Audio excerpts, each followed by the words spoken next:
bonjour à tous. Je suis Franck Chenet. J'ai rejoint le groupe Antalis il y a maintenant 3 ans pour y créer la direction digitale. Donc, je dirige le digital pour l'ensemble du groupe.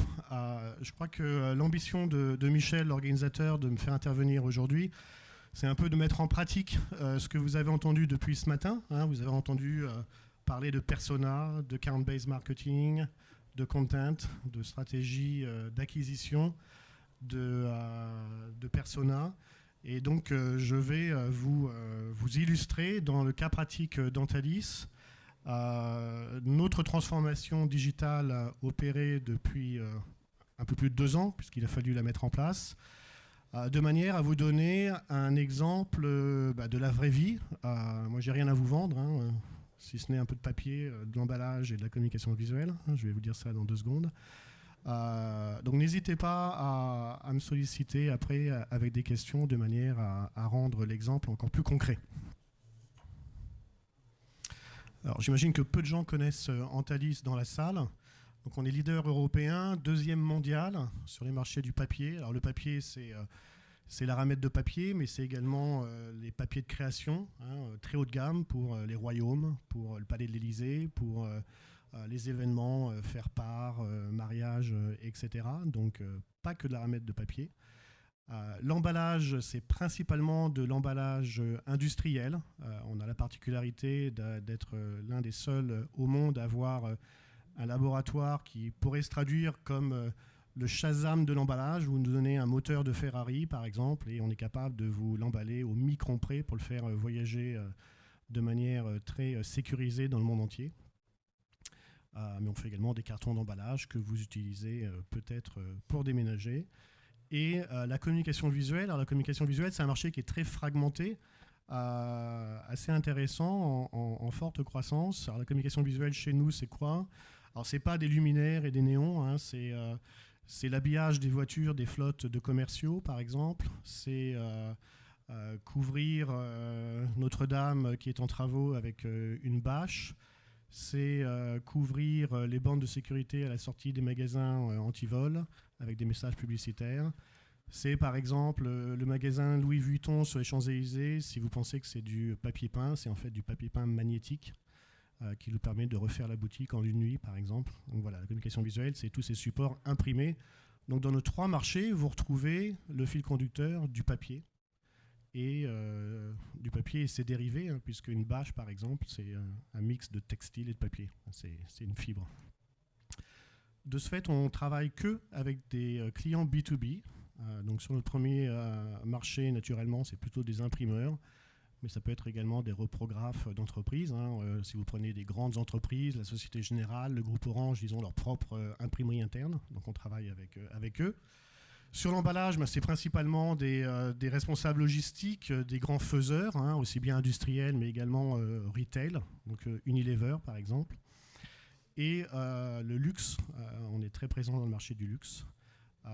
Et le 3e marché, c'est encore une fois assez diversifié.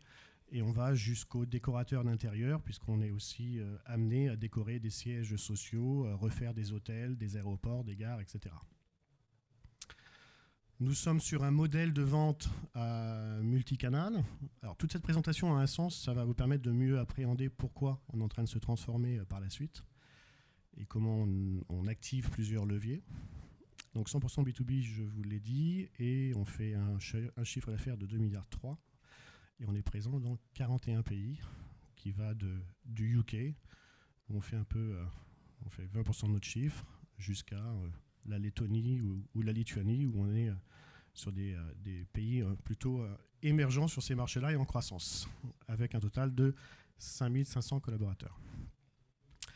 Alors, imaginez bien le contexte, on est issu du papier. Antalis, c'est 65% du chiffre mondial qui dépend du papier. Alors, sans être un expert du papier, vous imaginez bien que le papier, c'est un marché qui souffre depuis plusieurs années. C'est un marché qui décroît au niveau mondial de 5%, grosso modo, depuis un peu moins de 10 ans. Donc, alors ça ne veut pas dire que le chiffre a baissé de 40 ou 50%, c'est juste que du fait de restructuration, etc., on est sur un modèle qui est en réinvention permanente. et qui se stabilise au gré d'acquisition, de consolidation, etc.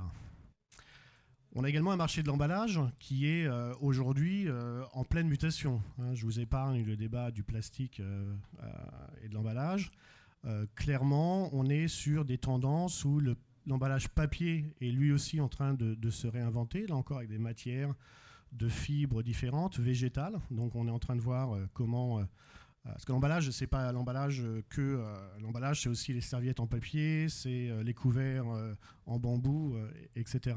C'est pas juste l'emballage de quelque chose. Le marché de la communication visuelle, il est de plus en plus fort puisque toutes les entreprises, vous l'avez entendu aujourd'hui, le lien avec l'inbound marketing, c'est toute la stratégie de branding. Donc lorsque vous êtes sur du message, apposé à une voiture, à un support, kakémono, à un salon professionnel, c'est là où Antalis intervient. Donc là, on a des belles possibilités de croissance. On a des comportements d'achat qui changent. On est dans le B2B, avec un marché qui est de plus en plus concurrentiel. Là encore, c'est un peu le résumé de la journée. Et donc, quand vous mettez tout ça dans la moulinette, vous avez un groupe qui, aujourd'hui, se retrouve avec des croisements, au croisement d'évolutions culturelles, sans exagérer, je ne suis pas de Marseille, qui sont importantes. Importantes parce que c'est clairement un axe stratégique que de dire qu'être un distributeur B2B, de fourniture industrielle, de papier, de ce que vous voulez, aujourd'hui ne suffit plus. Alors, ce n'est pas juste un discours de comité exécutif, c'est réellement la réalité. Nos clients n'attendent pas Antalis pour bouger une palette de papier du point A au point B. Il n'y a absolument aucune valeur ajoutée à faire ça. Donc nous, notre enjeu, c'est d'introduire le digital et ses différentes techniques pour réinventer la relation client, pour passer d'un marketing produit vers un marketing client, et surtout de changer la culture commerciale terrain pour avoir une adoption encore plus forte du web. Parce que, je ne sais pas si vous n'êtes pas tous du B2B, mais concrètement, dans le modèle classique de distribution B2B, historiquement, le site internet n'est greffé à un client que par l'intermédiaire d'un commercial. Donc, je rencontre Thierry, je négocie mon prix historiquement et j'utilise dans le passé, en partie, du moins chez nous, le site comme un site purement de passation de commande. Mon interlocuteur, c'est Thierry qui me négocie mes prix selon mon volume personnalisé, etc. En France, on est en train de déployer ça dans le monde entier. Depuis maintenant 1 an, nous avons développé un nouveau canal qui est un site full e-commerce, notamment sur le secteur de l'emballage, pour aller chercher dans le bas de la pyramide les TPE et les PME, alors que nous sommes présents principalement en Europe. Donc notre concurrent principal en Europe, c'est Raja. Notre segment de marché aujourd'hui, c'est réellement les grands comptes, sur le haut de la pyramide. Donc vous imaginez bien que quand je livre à Unilever un camion entier de carton, je pourrais très bien le faire à 50 PME différentes. Il suffit juste que je change mon unité de vente, que je fasse des bundles de 10, 25 et 50 cartons, et je suis opérationnel. Donc on a aussi opéré cette migration produit de l'offre pour justement optimiser, leverager nos investissements marketing et commerciaux et dire les produits on les a, les cibles on les connaît et on peut aller attaquer via le digital et l'e-commerce ce bas de la pyramide TPE-PME. Alors si on y pense 2 secondes, imaginez la révolution que c'est auprès de 5500 collaborateurs, parce que tout d'un coup ils ont ce site full e-commerce. Et vous ne pouvez pas imaginer le nombre de personnes qui m'ont dit en interne, donc là Franck, tu es en train de me dire que des personnes vont pouvoir commander des produits Antalis sans parler à quelqu'un chez Antalis. Alors effectivement, alors ça paraît peut-être étonnant, mais si vous avez cette slide, qui n'a aucun rapport avec Antalis, by the way, mais c'est une slide qui est intéressante parce que c'est en général la première slide que je partage dans nos ateliers de... Alors, j'aime pas le terme d'évangélisation, mais pour faire court, c'est de l'évangélisation ou alors de la pédagogie. Mais c'est plutôt de la prise de conscience et d'ouvrir les yeux et les oreilles de nos collaborateurs parce que bien souvent, quand on opère ce type de changement, tous nos collaborateurs pensent qu'il y a la vie en dehors du bureau. Il y a une bulle qui protège en fait le salarié Antalis du monde digital. Et Donc le collaborateur en Thalys, quand il est chez lui, il commande son ticket de cinéma en ligne, il récupère sa facture d'électricité en ligne, il commande son drive en ligne. Mais non, quand il arrive au bureau en Thalys, il n'a plus de casquette digitale et il pense qu'on peut effectivement vendre comme dans les années 70 à nos clients qui eux-mêmes n'ont certainement pas besoin de faire évoluer leur technique de consommation. Là, vous avez 10 modèles disruptifs à l'écran. Alors, je ne vais pas tous les faire, mais si on regarde ce que Amazon est devenu, par exemple, qui concurrence les studios Hollywood ou Netflix, quand vous prenez du partage de propriété de voitures, on connaissait la location partagée de vacances il y a 15-20 ans, donc maintenant on partage des voitures en centre urbain. Quand vous regardez rien que dans votre consommation personnelle, tout ce qui est sous modèle d'abonnement, vous voyez que clairement on est sur des pratiques qui évoluent. Et l'un des messages dans cet atelier, c'est quel que soit le changement que vous devez opérer chez vous, qu'il soit mature ou en conception, c'est que sincèrement, je pense que je passe 50% de mon temps sur tout ce qui est change management. Je crois qu'on ne peut pas travailler la digitalisation, quelle qu'elle soit, faire du persona, intégrer du social media B2B, etc., sans expliquer le pourquoi et le comment. La digitalisation et tout ce qu'on a entendu depuis ce matin, ça ne se décrète pas. C'est quelque chose qu'il faut accompagner. Il y a une autre particularité chez Antalis, c'est que moi j'ai 2 populations parmi nos équipes. J'ai ceux qui sont arrivés il y a moins de 5 ans et j'ai ceux qui sont là depuis 30 ans. Alors c'est une vraie valeur pour l'entreprise, c'est un capital à valoriser. En revanche, c'est aussi un capital à accompagner très fortement sur ces migrations. Alors le thème de la conférence, c'est créer de la valeur, du persona, la fidélisation. Donc je vais vous donner le schéma qu'on est en train de déployer sur la branche emballage, la slide suivante. Cette slide à l'écran, elle a le mérite de bien poser on va dire le débat. Mais en fait, ce qui est le plus important, c'est les 5 mots qui sont entre parenthèses. Parce que vous ne pouvez pas savoir, moi je fais pas mal de conférences pour justement évoquer ces modèles de transformation digitale dans le B2B. Je suis quand même assez impressionné du nombre de personnes qui parlent encore une fois, de persona, de change management, de social media, de social selling. Pour en fait, une fois que vous grattez un peu, il n'y a pas grand-chose, quoi. C'est assez superficiel. Et je pense qu'il faut correctement cibler ces personas. Je crois qu'il faut précisément définir ce dont ils ont besoin. C'est pas juste de dire Franck, on vend du papier, on cherche des imprimeurs, c'est pas compliqué. Je crois que c'est justement un peu plus sophistiqué que ça.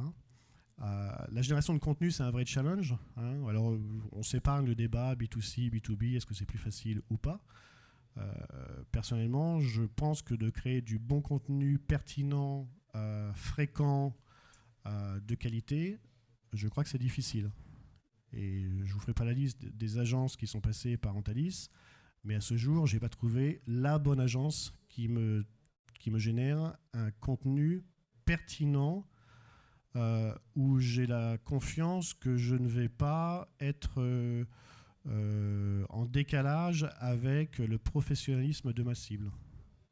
Je pense que quand on parle de directeur logistique de BMW, je crois qu'il n'attend pas Antalis pour lui dire comment optimiser son entrepôt. Par contre, bien mettre le doigt sur des sujets un peu niveau 2, où on prend son expertise et on fait le lien, par exemple, avec l'automatisation des étapes ou l'onboarding de ses équipes.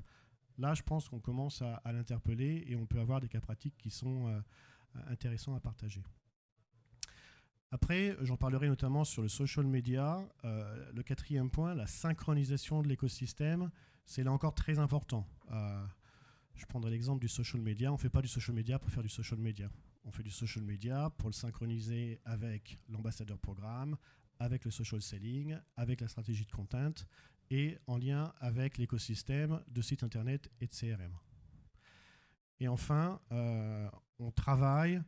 Moi, je ne fais pas de personnalisation quand je communique avec mes clients. Je fais de la personnalisation et de la contextualisation. Dire bonjour Monsieur Dupont, c'est bien. Enfin bon, Monsieur Dupont sait qu'il s'appelle Monsieur Dupont. Et Monsieur Dupont, ça faisait un wow effect quand on lui parlait de Monsieur Dupont en 1980. Maintenant, si on l'adapte par rapport à son besoin et qu'on a une vraie crédibilité en termes de positionnement, je pense que la newsletter elle sera ouverte de manière un peu plus systématique. Alors je précise que j'ai des budgets qui sont assez limités, malgré un groupe de 2,3 milliards. J'ai 4 personnes dans mes équipes, donc j'ai pas une armée, donc ne pensez pas que j'ai... voilà. Tout simplement parce que le digital, pour que ça marche, il faut que ça soit, en mode transverse. Donc quand je fais la refonte du site France, par exemple, bien sûr, j'ai une 50aine de personnes sur le projet, mais je tape dans les équipes Sales, Marketing, IT, RH, etc. D'accord ? Donc ne pensez pas qu'il y a une armée dans le digital pour supporter ce type de plan d'action. Alors, vous avez à l'écran les 7 étapes que je vais détailler, sachant qu'encore une fois, vous aurez accès à la présentation. Il y a des slides un peu plus denses. Ce type de conférence, c'est du partage. Donc, je ne suis pas là pour vous saupoudrer du contenu et partir en courant. Donc, je vous donne les idées principales. Après, vous aurez tout le loisir d'approfondir certaines slides. Et encore une fois, je suis à votre disposition et joignable si vous le souhaitez par la suite. Donc là, on prend le cas de... La branche emballage. Alors pourquoi on a pris la branche emballage ? Tout simplement parce que c'est des 3 la plus disposée, la plus mature à cette évolution culturelle de création de valeurs nouvelles sur nos cibles de clients. Le papier, très sincèrement, quand vous êtes leader mondial, les opportunités de croissance dans le papier, bon, ok, il y en a un peu, il n'y en a pas beaucoup. Bon. Donc ça ne sert à rien de mettre du budget market là-dessus. Très sincèrement, vous demandez à n'importe quel imprimeur, Antalis, ils connaissent. Si vous êtes dans les sodas, vous connaissez Coca-Cola, Pepsi et compagnie. C'est notre cas dans l'imprimerie. Dans l'emballage, on a un déficit de notoriété sur, encore une fois, le bas de la pyramide. Si vous allez voir des TPE, des PME, je pense qu'ils vous diront qu'Antalis, ils ne connaissent pas. En revanche, encore une fois, on a les supports marketing, on a l'expertise produit, on a la connaissance métier. Donc là, on est vraiment dans non seulement de la génération de leads, mais également de la création de valeur. Et en fait, c'est créer de la valeur en interne pour aller chercher une boule de neige de croissance plus rapide à l'extérieur. Donc le premier cas de figure qu'on a attaqué, c'est de bien définir nos marchés cibles. Donc je les expliquerai dans la slide suivante. On en a 4 précisément sur l'emballage. Après, on a défini les personas qu'on voulait attaquer. On a construit la stratégie de contenu. Là encore, je vais tout vous expliquer.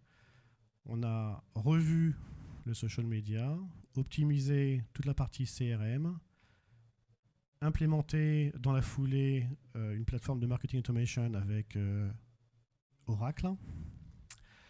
Et on a lancé depuis maintenant un peu moins d'1 an les campagnes marketing pour justement animer le tout. Alors, dans le cadre de la potentialisation, là encore, c'est important parce que je crois que j'étais à une conférence juste avant sur le print et le digital, un peu de déformation professionnelle. Il faut bien comprendre que le ciblage, s'il est très précis, on est dans déjà une base de croissance qui va nous permettre de faire mouche un peu plus rapidement. Et c'est important quand vous êtes dans la création de valeur et que vous faites évoluer votre business model, que l'évaluation interne des collaborateurs se traduise par un peu on est dans une force et une phase d'accélération parce qu'on y croit. Sinon, c'est le discours décalé du comité de direction par rapport à un besoin qui n'est pas forcément reconnu sur le marché. Donc nous, on travaille, imaginez par exemple, quand on voit la croissance des acteurs de l'e-commerce, naturellement, ça fait partie des axes que l'on soutient dans la diffusion et la production d'emballage sur ces cibles-là. Donc on travaille, il y a des agences qui existent On travaille avec Camitis sur le ciblage et l'identification de ces cibles. Alors, les personas, il y a 2 ans, quand je parlais de personas dans le groupe, on me regardait bizarrement. Ils ne savaient pas du tout ce que c'était. Tout simplement parce que je pense qu'il ne faut pas confondre « je connais mon marché parce que je suis commercial depuis 25 ans », t'inquiète pas Franck, si tu as une question tu m'appelles, il n'y a pas besoin de CRM. Voilà, au mieux on se fait une bouffe. Versus, on a une vraie stratégie de contenu sur les personas qui eux-mêmes voient en Antalis une réponse à leurs pain points, leurs challenge du moment. Alors les personas, pour avoir encore une fois sondé pas mal de mes pairs B2B, il y a différentes façons de les aborder. Nous, on a structuré notre démarche autour des 3 questions, enfin des 3 éléments que vous avez à l'écran, le profiling et les besoins liés, les sources d'information et les challenges et les obstacles. Parce qu'encore une fois, le but, c'est pas j'identifie mon persona et je roule. Hein, prenons l'exemple des sources d'information. Derrière, l'idée sous-jacente, c'est justement d'aller chercher les influenceurs, et Dieu sait qu'en B2B, c'est quand même pas si facile à trouver. C'est de déterminer le bon canal de communication. Hein, on se rappelle le chiffre qui circule sur différentes études au niveau européen, comme quoi 75% des acheteurs ou des prospects B2B ont un premier contact avec une marque qui est passif, hein, qui n'est pas direct. Donc c'est la consultation des sites internet, des réseaux sociaux, des avis clients, etc. Donc vous ne pouvez pas vous tromper sur le calibrage de cette étape-là. Et elle est vraiment très importante et elle est surtout très structurante. D'autant que chez Antalis, on a un double contexte. On a soit des personas qui vont acheter directement chez nous, 50 cartons d'emballage, et on a également des prescripteurs, hein, donc on a des architectes, des décorateurs d'intérieur, qui vont par exemple redécorer la tour Montparnasse, mais c'est un projet sur 2 ans. Donc vous imaginez bien que tout le nurturing, le partage d'expertise va se faire de manière très différente selon les 2 cas. Alors après, il y a cette fameuse réponse à une difficulté du persona. Alors pour répondre à une difficulté, il faut bien sûr avoir fait le bon diagnostic. Et là encore, il ne faut pas se tromper de partenaire quand on fait ça. Hein. Donc nous, on a travaillé avec 2 agences différentes, que ce soit sur la communication visuelle ou l'emballage. Et on en a tiré qu'il faut vraiment, quand vous travaillez le persona, vous ne cherchez pas une boîte à outils de la recette persona. Vous devez vraiment travailler avec une personne qui va connaître votre contexte de marché. Parce que de faire un raccourci et de dire des cartons d'emballage, c'est pas très compliqué. Non, il y a un contexte de marché, d'utilisation, de dimensionnement, de connaissance du processus d'achat qui, là encore, est assez structurant. Donc si je garde l'exemple de l'emballage, vous avez un exemple du manager logistique. Donc vous avez à l'écran un résumé qu'on partage en interne auprès des équipes marketing. Donc là, c'est le cas d'un responsable logistique qui travaille en Espagne dans la vente d'articles de décoration. Tout ça étant des personnes réelles, hein, qu'on a identifiées. Alors ce qui est intéressant derrière, c'est que malheureusement, ce n'est pas très lisible à l'écran, mais vous avez, en fait, c'est le sommaire d'un feuillet que l'on... Enfin, c'est pas un feuillet, c'est quasiment un livre, puisqu'il y a 150 pages. C'est pour vous dire la profondeur du travail qu'on fait sur les personas. On partage ce travail en interne sur l'ensemble de nos pays, de manière à ce que, encore une fois, il y avait une autre conférence tout à l'heure qui parlait du débat interminable entre les sales et le marketing.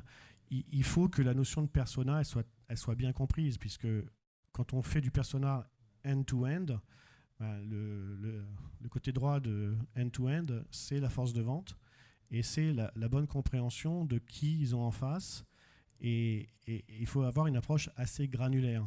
Hein. Encore une fois, sinon c'est juste Franck, on vend de l'emballage à des industriels, il y a de bonnes chances que le responsable logistique soit une cible. Bon, d'accord, très bien. Mais travailler le secteur d'activité, c'est aussi important. Vous n'allez pas vendre de l'emballage à une PME qui se lance dans l'e-commerce comme vous allez vendre de l'emballage chez Unilever. Ça marche pas du tout pareil. Alors après, on a travaillé de la création de contenu, alors business case, interview. Donc là, c'est ce qui est intéressant, c'est que vous mettez tout de suite une projection. Hein, c'est les Français qui parlent au français, donc c'est le manager logistique qui parle à un autre expert. Et là, on est sur un partage d'informations et d'élaboration qui est vraiment de haute qualité en termes de pertinence. Parce que là encore, le logistic manager, il a déjà fait sa lecture mensuelle. Il est potentiellement abonné à l'usine nouvelle. Encore une fois, il n'attend pas Antalis. Il faut qu'on soit pertinent, il faut qu'on apporte une valeur ajoutée dans la réponse. Alors la réponse, évidemment, on fait du commerce, on est d'accord. Donc le lien, il va se faire par exemple avec un service dématérialisé que l'on propose, avec de la replanification de stock automatique, ce que l'usine nouvelle ne va pas proposer évidemment. Donc il faut lier la bonne connaissance du persona à une réponse à un besoin, par exemple de rentabilité ou d'espace. De moins en moins, il y a des inventaires larges dans les entrepôts parce qu'il y a des problèmes d'espace qui coûtent cher. Et si Antalis peut comprendre ce besoin, offrir un service de planification automatique des top 20 produits consommés, là vous commencez à avoir non seulement un début d'histoire, mais une accroche pertinente en lien avec le persona. Donc là, vous créez de la valeur. Alors, ce n'est pas de la création que digitale. On a aussi on a créé des mégalogues. Donc, c'est des magazines qui sont, encore une fois, d'une 50aine de pages qu'on envoie sur nos clients et prospects cibles, très targetés. Et également une diffusion en contenu premium, accessible avec renseignements d'identification sur nos sites Internet. Alors, un autre point important, parce que je pense que 98% des entreprises ne le font pas. Lorsque nous, on a fait la refonte du site antalis.fr, donc notre siège, il est en France, il est à Boulogne, en région parisienne, le siège monde. Le siège France, il est dans Paris. Donc pour nous, la France est un pays parmi 41. Donc c'est souvent notre terrain de jeu pilote. Donc vous avez l'ancien site qui existe toujours, c'est le site anglais pour le coup. Vous ne voyez pas de loin, mais à l'occasion, allez-y, antalis.co.uk si ça vous intéresse. Très à l'ancienne, les trois secteurs d'activité se mélangent. Entre nous, on ne comprend pas grand-chose. Et donc, la nouvelle plateforme à droite, encore une fois, c'était légitime, puisque là, vous aviez une porte d'entrée strictement pour prendre des commandes, puisque le taf de communication, d'explication produit, de démo, d'échantillons, etc., il se faisait par le commercial terrain. C'est toujours le cas à droite. En revanche, il y a une partie de l'activité qui est croissante, qui se fait encore une fois sur les cibles TPE-PME où l'intervention commerciale terrain n'est plus légitime. Donc là, vous allez avoir justement cette approche persona à double niveau. Le premier, c'est que normalement, dans un site classique, vous créez votre compte, vous allez avoir l'adresse de livraison, facturation et renseignements personnels. Okay. Nous, on a rajouté 3 champs où en fait, on vous demande votre persona dès la création de votre compte. Donc on a 2 niveaux de persona. Le premier persona, c'est le premier niveau, c'est le persona principal. Donc là, par exemple, dans la communication visuelle, c'est... non, je vais rester dans l'emballage. Donc vous avez 3 niveaux pour l'emballage. Il y a l'emballage alimentaire, l'emballage industriel, l'emballage retail, on va dire. Et en sous-persona, vous avez, si vous êtes acheteur, manager logistique, etc. Pourquoi c'est important ? C'est important parce que la plupart des entreprises identifient leur persona post-première commande, ou alors après 3-4 mois d'historique suffisant pour se dire, celui-là, il fait ci, il fait ça, il achète ça, donc il est. Nous, d'emblée, on lui demande de manière à ce que le premier contact, c'est la différence entre je reçois une confirmation de mail disant « Bienvenue chez Antalis, votre compte est désormais créé », versus on sait que vous êtes décorateur d'intérieur. Donc en haut, j'ai une personnalisation sectorielle. À droite, j'ai le dernier livre blanc des tendances de la mode et des couleurs. Et en bas, j'ai un lien vous invitant à notre prochain salon communication visuelle. Ça a 2 vertus. La première, c'est qu'on est vraiment dans un schéma de relations fortes. Et deuxième vertu, c'est d'assurer un lien de confiance immédiat avec ce qui est à cet instant T un prospect qui va peut-être commander dans 2 minutes, mais on a environ 25% de nos clients, enfin des utilisateurs du site qui créent un compte, qui sont prospects et qui ne commandent pas immédiatement au départ.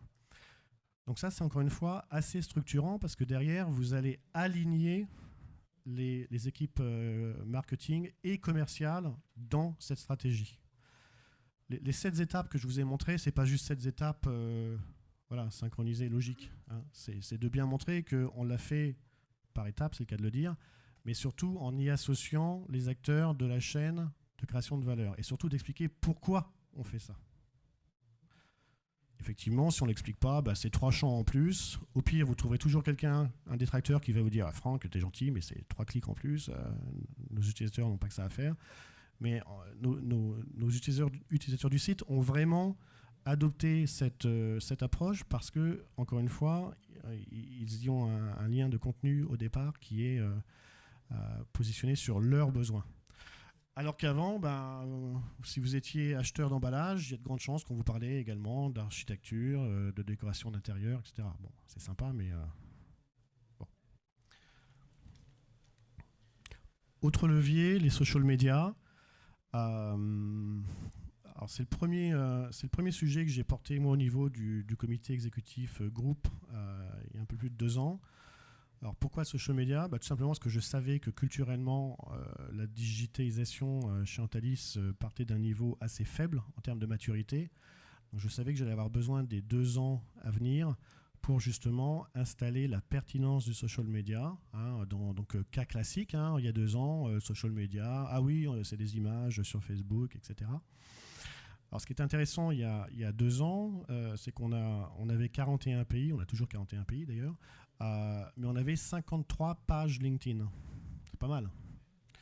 Alors on avait tout. Hein. On avait 10 descriptions différentes de notre activité. On avait des pages qui étaient créées mais quasiment vides. On avait des pages dont le dernier contenu et post était... ça datait au mieux de 9 mois, etc. etc. Il a fallu aussi du temps pour expliquer, y compris sur les réseaux sociaux, que Antalis est une marque mondiale, légitime. Et donc, au bout d'1 an, on est passé à une page globale, comme en B2C, Adidas, Starbucks, Orange. Antalis n'a aucune raison de dégrader sa présence social media. Et là, il faut que vous vous épargniez les débats B2C, B2B, etc. Ça n'a pas de pertinence. Depuis, qu'est-ce qu'on a fait sur les réseaux sociaux ? La page LinkedIn, en l'occurrence, on a un taux de croissance extrêmement important, hein, puisque à l'époque, on avait 8000 followers, maintenant on en a 23 000. Le nombre de followers en 2019, la croissance est 4 fois plus forte que l'année précédente. Alors encore une fois, hein, on est Antalis dans le B2B. Si vous venez sur antalis.fr, vous ne venez pas ici par hasard. D'accord ? Donc si vous vous inscrivez en tant que membre LinkedIn de la page Antalis, c'est que vous avez un besoin.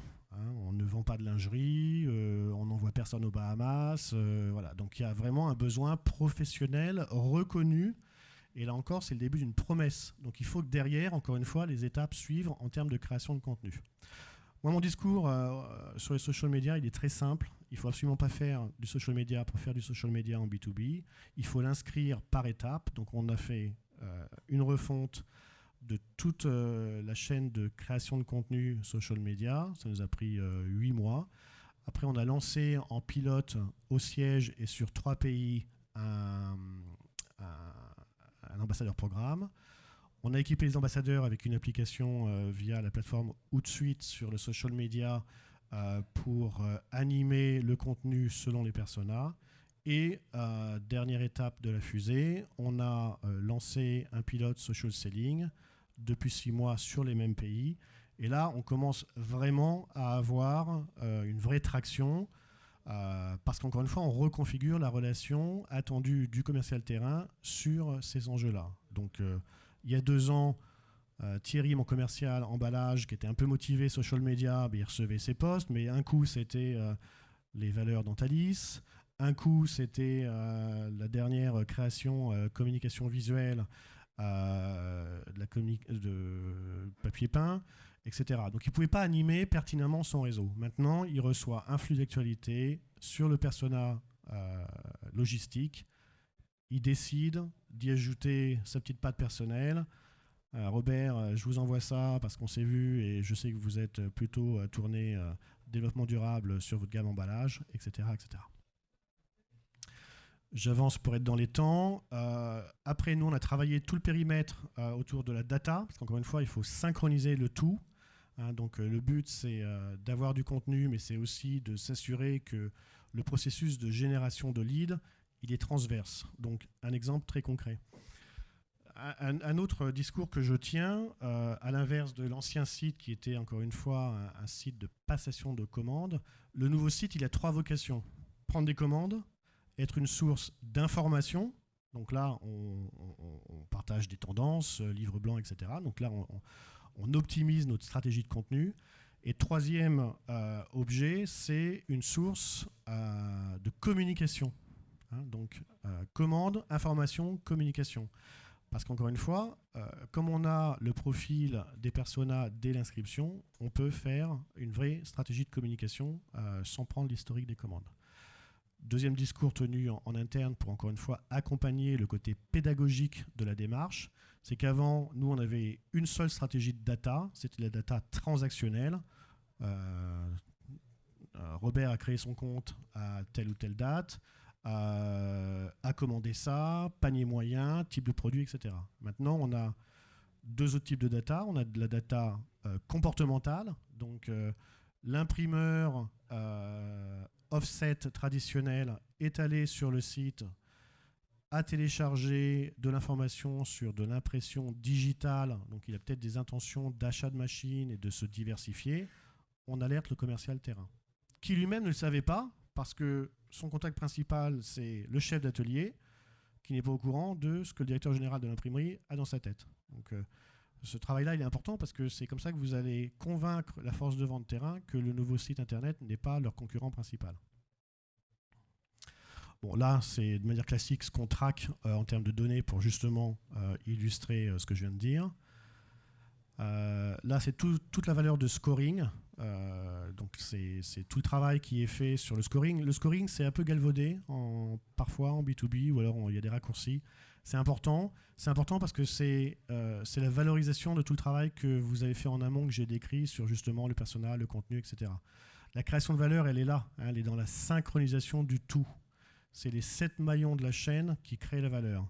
Séparément, au mieux, vous faites des silos, mais les silos, ça ne marche pas. Là, vous avez une illustration des différentes campagnes qui traduisent le résultat des 7 étapes. Encore une fois, vous aurez tout le loisir de lire ça.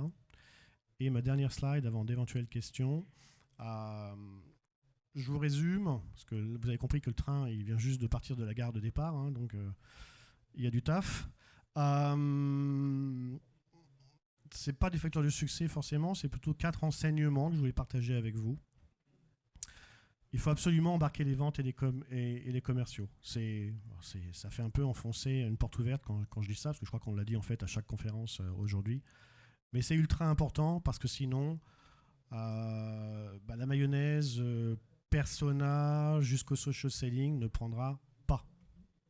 Alors je vous rassure, c'est pas facile tous les jours et j'ai des réfractaires. J'ai les noms. Après, il y a l'optimisation du contenu, parce que bien souvent, les questions que j'ai, c'est Franck, c'est bien tout ça, mais le vrai bon contenu, ça coûte cher. Oui, ça coûte cher. Donc, il faut en faire peu, parce qu'encore une fois, je n'ai pas un budget important. En revanche, il faut aussi associer vos partenaires, vos clients aussi, qui peuvent eux-mêmes être des influenceurs et des bons apporteurs de contenu. Ça valorise, un client, il vous fera du contenu gratuitement, donc ça valorise la relation. Donc, à ne pas sous-estimer. Puis après, il y a tous les leviers de format, les sources de contenu, les canaux à optimiser. Et une fois que vous avez fait la session post-it avec tout le monde en interne, vous apercevez que on peut découper du contenu. Un white paper, c'est un white paper, mais c'est aussi un avis d'expert. C'est aussi quelque chose que vous pouvez saucissonner pour des posts avec 3-4 lignes en fil conducteur sur toute l'année. Donc vraiment, tout ce qui est optimisation du contenu, c'est très fort. La synchronisation, parce qu'encore une fois, Marketing Automation, oui, c'est un coût. Le CRM, c'est un coût également. Donc, si vous synchronisez tout ça, c'est enfin un puzzle qui a son sens aussi bien pour le marketing que pour les commerciaux, mais également, in fine, pour le client, puisqu'on fait quand même tout ça pour le client. Et surtout, expliquer une fois, 2 fois, 3 fois. Mais c'est pas grave. Sur certaines populations, je l'ai fait 4, 5, 6 fois. Parce que malheureusement, ABM, persona, social selling, tout ça, c'est des mots qui sont compliqués. En plus, je crois profondément, parce que je travaille avec d'autres partenaires B2B, le B2B a souvent cette particularité où les gens du marketing sont souvent issus du marketing traditionnel. On leur a dit un jour, tu vas être marketing digital. Et il y a un petit moment de panique parce qu'ils ne savent pas ce que c'est. Et ça prend du temps à maturer également dans leur champ de responsabilité. Donc cet accompagnement, il est aussi nécessaire.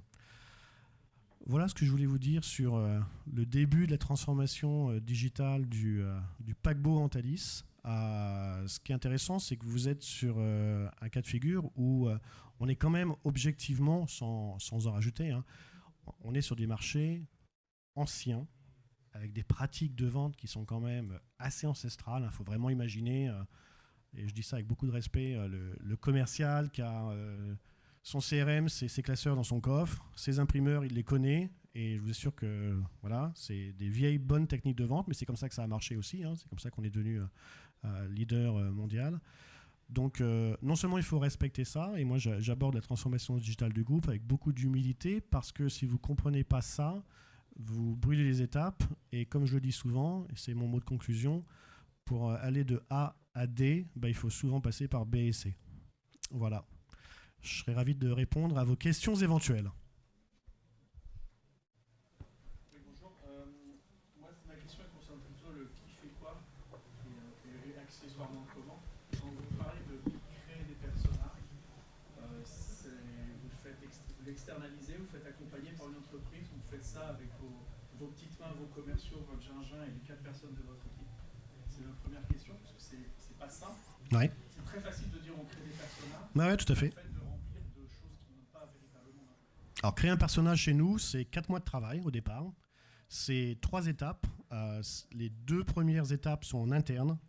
La première étape, c'est déjà d'expliquer ce que c'est qu'un persona. Donc, vous présélectionnez les personnes qui vont faire partie du focus group interne et vous expliquez, en fait, vous faites un condensé de ce que je vous ai dit aujourd'hui.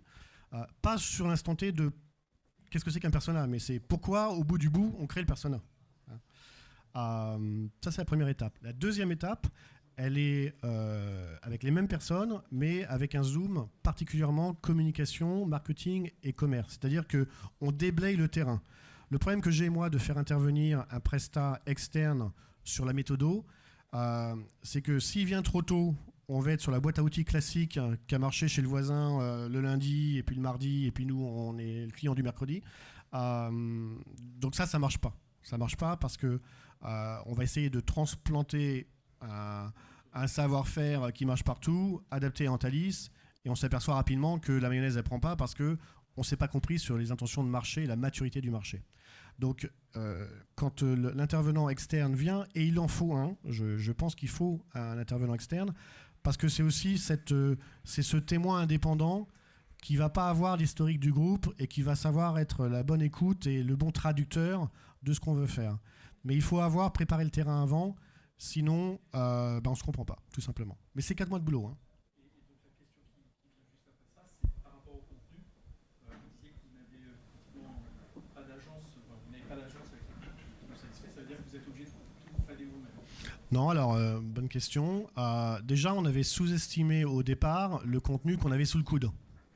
Hein, donc, quand vous avez des chefs de marché qui sont dans le marché et qui tâtent en permanence les tendances de la mode, des couleurs, etc., depuis 20 ans, ils sont experts.